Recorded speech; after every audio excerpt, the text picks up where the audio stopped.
CFL betting blueprint. This is week 8. Andrew and Bobby with you to break things down, talk about the line movement, talk about the current numbers, and update you on some spots that we think will be best to get on now or to wait until later in the week. Of course, guys, before we jump into the show, we want to remind you, if you've been enjoying the content, win or lose with us, please hit the like button and comment below. Let us know who you are betting in the CFL. And I'll tell you what, guys, first and foremost, when you start hearing about NFL training camps, when you start hearing about college football betting lines, this is the time you make the most money in the CFL. I know a lot of us would love to make the most money possible in the CFL when there's nothing else going on. But the fact is, right now, we're entering probably what I would describe as one of the best periods to bet CFL out there in the full entire season. And updated numbers for me, minus 0.7 units year to date on the season. It's either been a really good season or a good week or a pretty bad week. We haven't really had that many average weeks. So we're in bounce back mode. Had a big play on Winnipeg, tried to fade Calgary. That didn't go too well. A couple other losses in there. Got the BC team total. But other than that, we're in bounce back mode. Let's bring in Bobby. How are you, Bobby?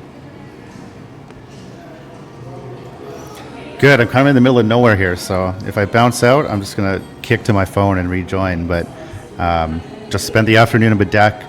Saw Alexander Graham Bell's museum there. Developed the telephone, developed the airplane. Everything people take for granted now, and I feel like we're kind of similar as everybody's starting to take for granted that the Red Blacks are boneheads and Trey Ford shouldn't be starting in the CFL.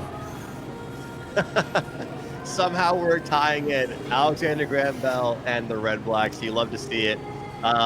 Yeah, I mean, look, I don't want to stay because you know how I get bugged when I'm pissed off and I'm angry and I'm motivated for the next week. But you could say this. I mean, it was a good week for people that were betting the obvious. Like, hey, Calgary's covered every time as an underdog, and they do it again. Hamilton beat Ottawa last week, and then they did it again this week. I mean, those were two spots that, you could probably look at it, especially the one with Hamilton and Ottawa. But Drew Brown getting absolutely smacked once again. He got, I think, his helmet knocked off. Not really a good look once again for the offensive line of the Ottawa Red Blacks. So you hate to see that, but hopefully he can be okay and get healthy again. But when it comes down to it, we definitely should have been just fading the crap out of this Red Blacks team all throughout this season. Bobby, let's take a look at these odds here. We got to use Odds Logic, guys. Make sure you check out Odds Logic. You can go to oddslogic.com/am, get a good 7-day free trial, but we proudly support them here at Wager Talk. Looking at the numbers here, we've got minus 5.5 opening number. We're calling an opening number in Calgary. Move now to 6.5 pretty much across the board. Edmonton, Saskatchewan, opener 9.5. Well, we saw some 10s, now back to 9.5. Winnipeg, open minus 2.5, now at 3.5, mostly across the board. Some threes are there. And Hamilton, BC, steadily at minus 3. Now, here's, guys, what I'm going to say is, again, we would love to be able to say that the early part of the CFL season is where we can make the most money. And look, I was on a 7-3 run until this past weekend where it didn't go very well. But this is a spot where I think that, you start making money because the numbers aren't going to change as much. The numbers aren't going to move as much. People are actually concerned right now about NFL preseason lines more than they are going to be concerned about lines in, week 8 of the CFL. That's just how it goes. So when I look at this here, I want to talk about some of these numbers and some of these kind of spots that we're going to see in the CFL. Now, let's take a look at CFL ATS Records and take a look at some of these updated numbers here, guys. So right now, Calgary did it to me again. They did it again. They covered once again as an underdog. This Calgary team, 5-0 ATS as an underdog, 5-1 ATS overall, and they are 5-1 on the season. Saskatchewan, 5-1 record, 5-1 ATS. Winnipeg, 3-2 record, 3-2 ATS. BC 3-4 record, 3-4 ATS. Same goes for Edmonton. Looking at Montreal, 4-2 record, 3-3 ATS. Hamilton, 4-2 record, 3-3 ATS. Toronto record, 1-5 straight up, 2-4 ATS. And Ottawa, 1-6 record, 2-5 ATS. Looking at some of the under-over numbers, the best over team in the league, which is a bit shocking because we know how great the offense or defense can be for them. Winnipeg, 4-1 over under on the season. And looking at some of the other teams that maybe are doing better as far as the unders, well, Toronto, 2-3-1. And I think if you look at most books, you could say 2-4. So they might be actually one of the more under teams, but we can tell you they've had one game that was a big time over against Hamilton. But other than that, they have seen quite a few unders due to the lack of their offense. We are going to have a very quick show this week. We got Bobby coming back here in a second. We're going to give our opinions, and then we'll, make sure we're tweeting some stuff out later on in the week on our Twitter handles, as you guys can always find those as well. But let's get Bobby back up here with us, and let's talk about some of these lines. So, Bobby, you're back with us. Let's not waste any time here. Montreal and Calgary, what do you think about that one? So that Stampeders game, like, they laid a pretty good beat down on them, and people are going to say it's because of Zach Collaros getting injured. But I think if Collaros stayed in that game, Calgary was still going to run away with it, right? So Calgary was the right side. We've been on Calgary plenty of times, and it was definitely the other experience for us, or at least for me, last week. Like, there was no real chance. I was sweating that 3.5 Winnipeg right from the start. So I just don't want to write off MBT just yet. Like, I'm sure you said Alexander's out for 6 weeks. Confidence in Calgary's at an all-time high. But like, if Davis Alexander was playing, like, wouldn't this line be like pretty close to a pick, especially on a neutral? Maybe Calgary's 1 point better. They have one of the worst home fields in the CFL. Like, it's not the McMahon Stadium it was 5-6 years ago. I just don't know if it's that much of a drop off from Alexander to MBT to warrant, like, or what's the line right now? Are we getting close to a touchdown? I think it was 6 last time I had checked. I think I'm just going to wait for the right number and be on the Alouettes here. Yeah, DraftKings is showing 7. FanDuel 6.5, Westgate 6.5, BetOnline 6.5, Penny 6.5, Circa 6.5. Bobby, I gotta say, I did a full show on my phone. I was at the in-laws' cottage last week and didn't bring my laptop. Yeah, I'll tell you what, you sound way better right now than you did about 5 minutes ago. So we'll take that all the time. Sometimes the phones can be just as good.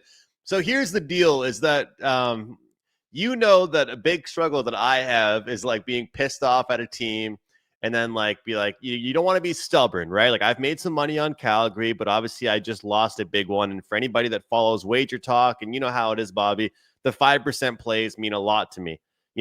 You could have a 1-in-1 day, but if I hit that 5%er, it's huge. And that was a tough one to lose. And, but here's the funny thing. All you're hearing now is, oh, Winnipeg, they're going in the wrong direction. Winnipeg, maybe this is the downfall of them. A little early to say that. But here's one thing I'm going to say. Even though Calgary has won every game straight up that they were an underdog, so they're undefeated ATS, but also in those situations, they've also won straight up. This is a hell of a lot different than being plus 3.5, plus 4.5, plus 5.5, plus 7.5, whatever they might be. Now they're being asked to lay a number. And I know we got a quick show here. We don't want to spend too much time on each game, but this is the thing, Bobby, is that I said to myself last week, okay, if Calgary wins this game and VA puts on a show, I'm going to have to give some respect to Calgary, right? And I definitely have to, based on how they played, especially in Winnipeg. But at the same time now, they're not just being asked to win this game. They're being asked to win, as you mentioned, by a touchdown plus the extra point.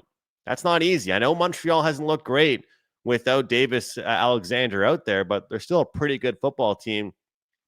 In the NFL, we look at look-ahead numbers all the time.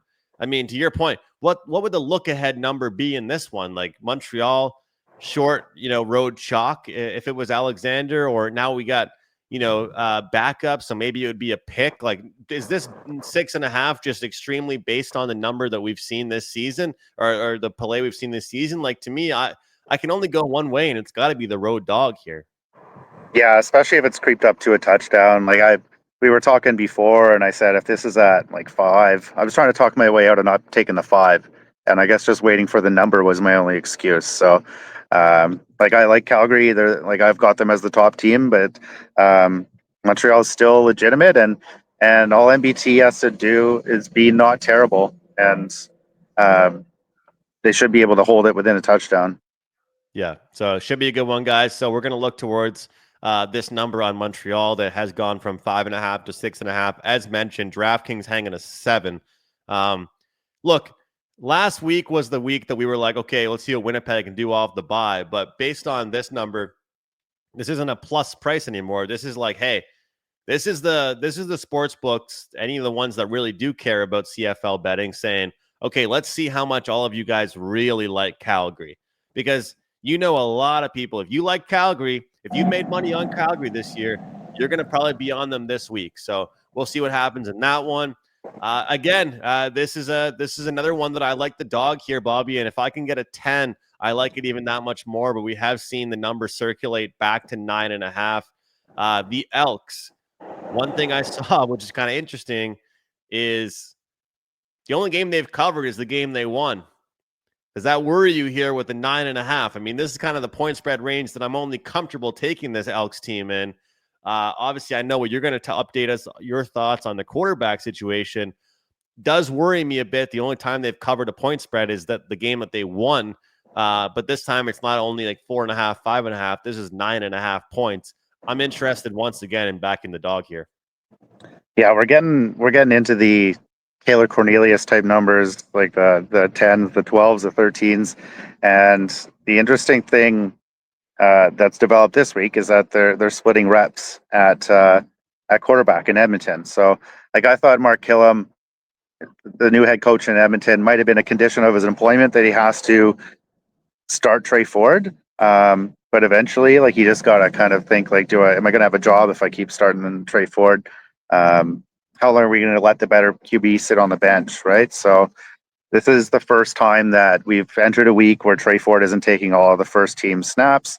There's plenty of coach speak. If you listen to the Edmonton radio, they like to act all smart, saying, "Oh, I don't know, I've got a real plan here," and then on game day they can't even figure out whether to tell their player to run it out of the end zone or not. So this is their chance to act smart, right? In when they're splitting the reps. We don't know who's starting. We kind of have a good idea, and we have to go on that. And he said, wait for that. And the thing he said that was interesting, he said, everybody who's the best at what they do will be starting. And that's Cody Fajardo in terms of being a quarterback. So I like Edmonton. I even like Edmonton at that 10 with Trey Ford. So this is almost a free roll if it's Cody Fajardo. Edmonton always looks different against BC. You need to kind of erase those from your memory if you're going to handicap the Elks going forward. And it's probably going to be useless information now because it's not going to be Trey Ford playing next time they play BC. So Edmonton's looking as bad as they possibly could coming into this. Saskatchewan still one of the better teams in the league, but yeah, 10 points, 9 points. I'd like this all the way down to like 7, 6.5 if it's Cody Fajardo. So I think it's free money right now. It's a free bet. If you got Trey Ford, then you've got an actual number. If you got Cody Fajardo, then you're laughing. Yeah, and obviously Winnipeg proved to us last week not every team's going to look good off a bye, but they were playing Calgary. However, I think what's going to happen, Bobby, is we're probably going to get both. I think that even if Fajardo ends up being the guy, they're going to use Ford as a running back. We see our guy Darsh always talking about it. Use this guy for what he's good at. Use some of these guys. I mean, the fact they're not really drawing up schemes. I've seen some Edmonton games this season where he ran the ball like 3 or 4 times, and the first 3 quarters, it's like, dude, that's like your one asset is your legs.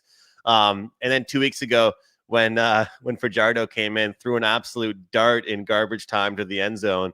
and had the whole fan base wondering what the hell is this guy doing on the bench for the whole season. So we'll see what happens there. My moderate and conservative take is going to be there's a world where both those players get used in a game. I think that could definitely happen. I think that Ford could be like the Strevler for the Blue Bombers, except for Strevler is more so bulky and strong and not fast as much like Trey Ford is. But like you said, getting the 9.5 is a good number with Ford, I'd say. But this number might be the place that it is because, first of all, they felt like they had to hang a number. But we also know how it is because if Fajardo goes in there, then this number should be 7.5 or much lower. So we're both looking at the dog here. Keep in mind that Edmonton is giving up a ton of points. So maybe if you do like Edmonton, maybe you just want to look towards the team total as well. Maybe a half bet team total, half bet the spread. This is one of those ones where you got to think that Edmonton's going to look a little bit different. And Saskatchewan, big win for them last week as well. Guys, once again, if you're with us here watching on X, on YouTube, especially on YouTube, the Wager Talk channel, subscribe to our ever-growing channel here. 205,000 subscribers, I think, close to that number, 206 maybe. Hit the like button if you're watching this. We had 1.5 thousand viewers, 1,500 of you guys last week. And the unfortunate part is that was our best one yet, and it's probably my worst week of the season. So we're in bounce back mode for you guys. We got to have a good week for you, but hit the like button and comment what you are betting. Comment your thoughts so far on the season. Shout out to Kevin here with us right now. Using both would be terrible, ... So it will probably happen. I know you'll like that one, Bobby. I wouldn't be shocked to see them use both quarterbacks there. Any thoughts on that comment? And then why don't you dive right into Winnipeg and Toronto for us? Well, I think they should use both. They should use them like a Streveler, maybe a little more, but like there's some sort of thing in the CFL where coaches think having two quarterbacks is a good idea. And you saw Killam do that a few weeks ago. Trey Ford was actually playing decent and he was yanked for an entire series. You had Bo Levi Mitchell lose his job. Bo Levi Mitchell lose his job. Was this the first time? No. Yeah, this was the first time he lost his job in the last 2 years. He ended up splitting with Matthew Schiltz. So it always ends in disaster. It's a terrible idea. But it's like these coaches just like to try anything and think they look smart, and they really look ridiculous. So Trey Ford, there's a good use for him. He's a talented athlete.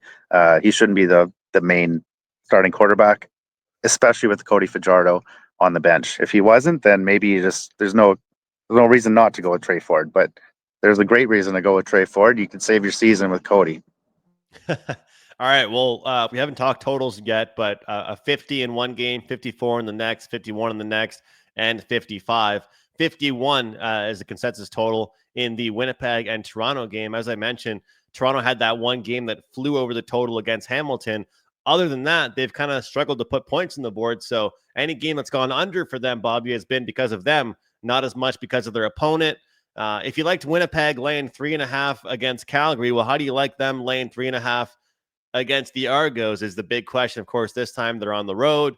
And it's almost like we're on Chad Kelly watch because, well, this guy, correct me if I'm wrong here, Bobby, I believe he has 2 Grey Cup rings. He's barely played in the Grey Cup. He has barely played in the CFL, but yet he's got a pretty good resume as a Toronto Argonaut member. When will we see Chad Kelly? What's the Chad Kelly update right now? Well, of course, it's Toronto, so the latest update comes from the national reporters because they're the only people that even care about the Argonauts. Dave Naylor said this was the week they'd be deciding on him, and then today Farhan said it's back to Nick Arbuckle taking all the reps. So I thought we'd be talking about Winnipeg's quarterback. I thought we'd be talking about the Argonauts. I didn't think we'd be talking about Winnipeg's quarterback because I thought for sure it would be Chris Streveler. Zach Collaros took a huge hit, didn't come back in the game, and I don't know if there's a reason to rush him back to face Toronto here. But it seems like he was taking the first team reps. So I gave out Toronto last night thinking even Nick Arbuckle, I like that number at 3 for the Argos, but I thought they'd be facing Chris Streveler. So now I'm kind of in a sticky situation. I'm probably going to maneuver my way out of it and take a little bit of a loss because if it's Collaros, this number should be closer to a touchdown. So especially if it's against Nick Arbuckle. So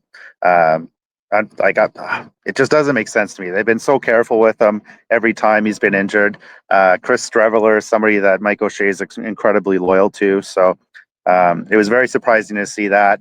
And then this Chad Kelly thing is just getting kind of weird now. You thought he'd be out for 6 games coming back after a bye. He's not. He's in Buffalo.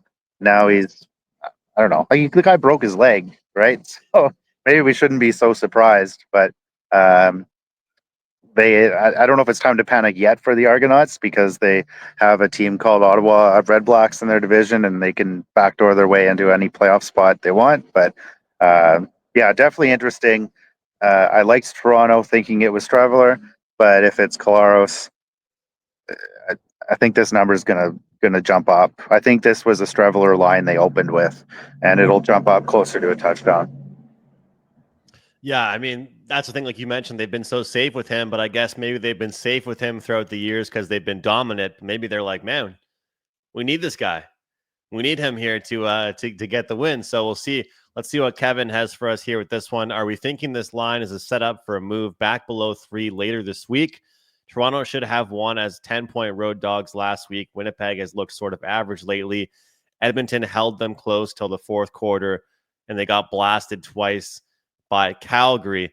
Are we thinking this line is set up move back below 3 later this week? I think it's interesting, Bobby, because when you look at this number right now,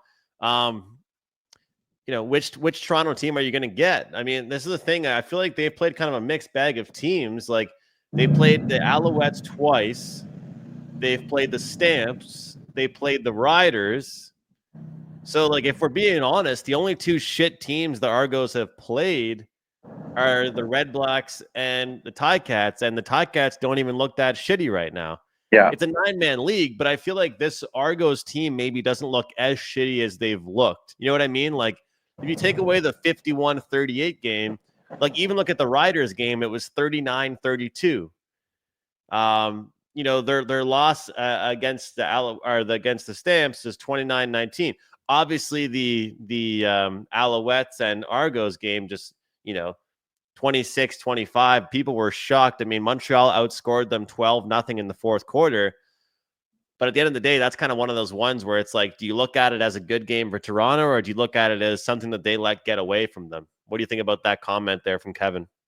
Yeah, Toronto was running away with that game. I thought we had a rocking chair 5-1 underdog paying out last weekend. Then I checked the score, and Montreal's come back and won the game down 25-7 in the end of the third. So, like, the defense is definitely playing better. It just depends if Nick Arbuckle is going to be the game manager, I know it's cliche, but he doesn't seem to be as volatile as he was in previous seasons. So there's a lot to like about Toronto. Still, like, I don't know, like, you're kind of hoping if you got Collaros, you got a Bombers team that's upset, and the Bombers team, when they're upset, they tend to play pretty well. So I don't know if it's definitely not going to come back if Collaros is going to continue taking the reps. Yeah, I think that Winnipeg can get to 28 is what I'm going to say here. I think Toronto's defense has looked okay, but I also think this game could have some points for both teams. I'm going to focus it on Winnipeg. Calgary looked good. Calgary brought it every possession, but I think Winnipeg will have some swag coming into this one, playing a bit of a different style opponent. We'll see what they're running here in this game, but I feel like they can march the field, put some points up. Over 27.5, minus 108 is the bet at FanDuel. So that's what we'll rock with so far. We'll see what happens. The fact that the Argos lost that game, I don't think they can get confidence from it. I feel like if they won the game, I mean, that's just like, who cares about the cover? Teams in the CFL aren't caring about covering point spreads. We care about it, but they lost the game. They proved that their defense did not help them out in the fourth quarter. And, if anything, that gives me confidence for a team total, right? If we're going to bet team totals, what did the Argos prove to us? That, hey, maybe they're going to cover some point spreads, but maybe they're going to still give up points late in the game. So, all right, last one here. This is the one I probably have the least on here.